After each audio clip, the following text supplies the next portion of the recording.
Well, Brian, I'd first like to give a thank you to Harold Bergeron's family for letting us attend this afternoon. It's a tough day for them, but they're proud of who he was and the things he had accomplished. It'd be an understatement to say that he gave a lot to his country and his community. He's a name that people here tonight won't soon forget.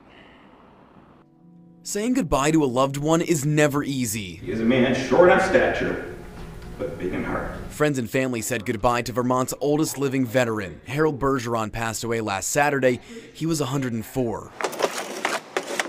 NBC5 first introduced you to Harold last summer when his local VFW painted his Essex Junction home. He lived there for more than 50 years. Very good.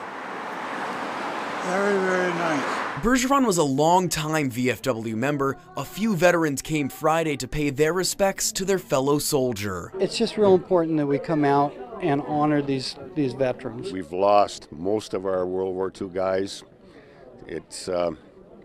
I think he's the last one of our post, in fact. According to the National World War II Museum, 348 of the greatest generation pass away each day. All told, over 800 men lost their lives that night in the English Channel. Bergeron's grandson gave his eulogy, telling the story of the Battle of the Bulge. Bergeron's ship was sunk and he was injured, but the Army clerk was dubbed a hero. He was able to recreate his company roster from memory.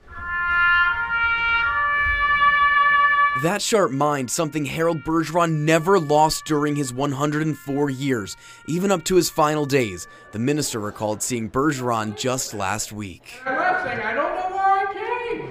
I went and told my secretary, like, he was fine. I don't know what they're talking about. But somebody, he knew. Yeah, and some moments of laughter for sure in there today, but one of the more powerful moments was when somebody read a poem that Harold Bergeron wrote back in 1934. He wrote about, honestly, sowing the seeds of love, truth, and honesty, and it's pretty clear in talking to people here today that he was able to do just that. We're live in Essex Junction. Tom Garris, NBC5 News.